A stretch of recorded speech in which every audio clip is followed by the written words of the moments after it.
वेद परिचय। वेदों का इतिहास जानें।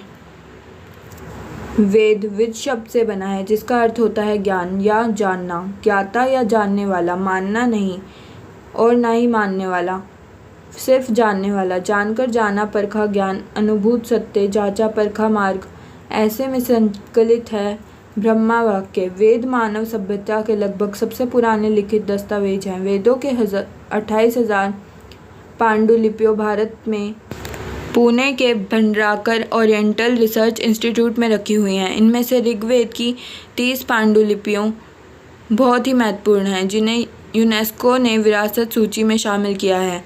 यूनेस्को ने ऋग्वेद की 1800 से 1500 ईपू की 30 पांडुलिपियों को सांस्कृतिक धरोहरों की सूची में शामिल किया है। उल्लेखनीय है कि यूनेस्को की 158 सूची में भारत की ही महत्वपूर्ण पांडुलिपियों की सूची 38 है।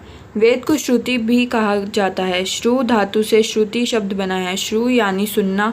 कहते हैं कि इसके मंत्रों में ईश्वर ने प्राचीन तपस्वियों को अप्रत्यक्ष रूप से सुनाया था जब वे गहरी तपस्या में लीन थे। सर्वप्रथम ईश्वर ने 4 ऋषियों को इसका ज्ञान दिया, अग्नि, वायु, अंगिरा और आदित्य। वैदिक काल की वाचिक परंपरा के अनुपम कृति है जो पीढ़ी दर पीढ़ी पिछले 6-7 वर्ष ईस्वी पूर्व से चली आ रही है। विद्वानों ने संहिता, ब्राह्मण, आरण्यक और उपनिषद, इन चारों के संयोग को सामरिक वेद कहा है। ये 4 भाग सम्मिलित रूप से श्रुति कहे जाते हैं। बाकी ग्रंथ स्मृति के अंतर्गत आते हैं। संहिता मंत्र भाग वेद के मंत्रों में सुंदरता भरी पड़ी है। वैदिक ऋषि जब स्वर के साथ वेद मंत्रों का पाठ करते हैं तो चित्त प्रसन्न हो उठता है। जो भी सस्वर वेद पाठ सुनता है मुग्ध हो उठता है। ब्राह्मण ग्रंथों में मुख्य रूप से यज्ञों का चर्चा है। वेदों के मंत्रों की व्याख्या है। यज्ञों के विधान और विज्ञान का विस्तार से वर्णन है। मुख्य ब्राह्मण वन को संस्कृत में कहते हैं अरण्य। अरण्य से उत्पन्न हुए ग्रंथों का नाम पड़ गया आरण्यक। मुख्य आरण्यक 5 हैं।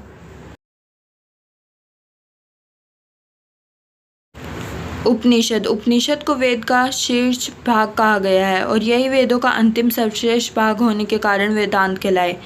इनमें ईश्वर, सृष्टि और आत्मा के संबंध में गहन दार्शनिक और वैज्ञानिक वर्णन मिलता है। उपनिषदों की संख्या 1180 मानी गई है, लेकिन वर्तमान में 108 उपनिषद ही उपलब्ध हैं। मुख्य उपनिषद हैं ईश, केन, कट, प्रश्न, मुंडिक, मंकुण्य, ऐतरेय और श्वेताश्वर।